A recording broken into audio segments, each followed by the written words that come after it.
হ্যাঁ, একজন জানতে চেয়েছিলেন যে বার্থ সার্টিফিকেট যে ডিজিটাল কীভাবে করা যাবে। এই বার্থ সার্টিফিকেট মোটামুটি অনেকজনের কাছেই আছে, যেটাকে ম্যানুয়াল মানে ডিজিটাল বলা যাবে না।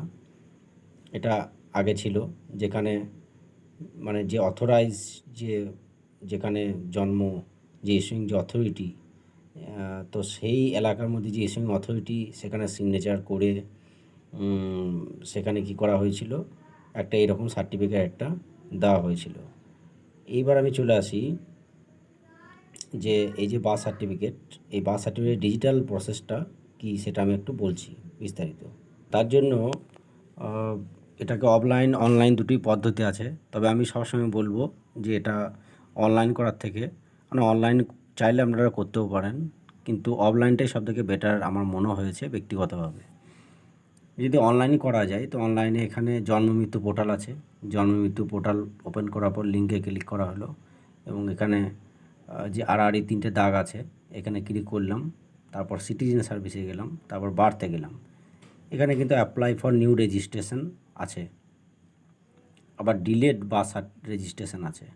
তো যেহেতু এটা ডিলেড বা রেজিস্ট্রেশন যেহেতু অলরেডি হয়ে আছে, তাহলে কি করব, ডিলেড এখানে ক্লিক করার পরে মোবাইল নাম্বার দিয়ে লগ ইন করে করা যায়। আবার অ্যাপ্লাই ফর নিউ রেজিস্ট্রেশনও করা যায়, যে চাইল্ড নেম রেজিস্ট্রেশনও করা যায় অ্যাকনোলেজমেন্ট নাম্বার দিয়ে। যদি নতুন রেজিস্ট্রেশন করেন তাহলে নিউ রেজিস্ট্রেশন, আর অলরেডি যদি আপনার সার্টিফিকেট থাকে তাহলে কিন্তু ডিলেড বা রেজিস্ট্রেশন এটা করতে হবে। এটা হচ্ছে অনলাইন পদ্ধতি এবং যা যা ডকুমেন্টস চাইবে সেইগুলো আপনারা দিতে পারেন। তো সব থেকে আমি ভালো পদ্ধতি বলবো যেটা হচ্ছে অফলাইন পদ্ধতি।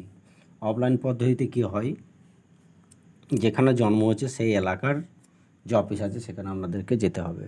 যেমন যদি কোথাও প্রাইভেট নার্সিংহোমে যদি কারো জন্ম হয় কোনো শিশুর, তাহলে সেই নার্সিংহোম এলাকায় নিশ্চয়ই পৌরসভা থাকবে। শহর এলাকা হলে সেই পৌরসভাতে গিয়ে কিন্তু একটা অ্যাপ্লাই করতে হবে। কী কী লাগবে না, যে পুরনো যে বার্থ সার্টিফিকেটটি আছে তার কালার জেরক্স, সঙ্গে বাবা ও মায়ের আধার কার্ডের জেরক্স নিয়ে সেখানে যেতে হবে এবং একটি ফর্ম দেবে, সেই ফর্মটি ফিল আপ করে জমা দিতে হবে। জমা দেওয়ার মোটামুটি 1 মাস 45 দিনের মধ্যে অনলাইনে দেখা যাবে। এটা পৌরসভার পদ্ধতি।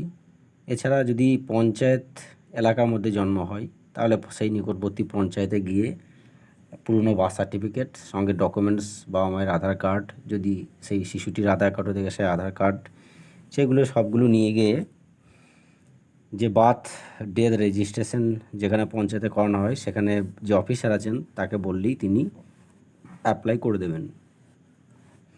তৃতীয়ত হচ্ছে যদি হাসপাতালে জন্ম হয়, সরকারি হাসপাতাল, তাহলে সেই সরকারি হাসপাতালের একটি বিভাগ থাকে। সেই বিভাগটিতে গিয়ে যে পুরনো সার্টিফিকেটটি নিয়ে গিয়ে যে ডকুমেন্টস তারা বলবেন সেইগুলি জমা দিলে কিন্তু হয়ে যায়।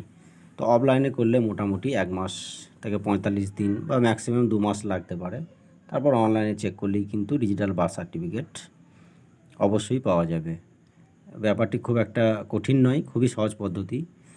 তাই আপনারাও চেষ্টা করুন, পুরনো যে ম্যানুয়াল সার্টিফিকেট আছে সেটাকে ডিজিটাল অবশ্যই সহজেই করা যায়।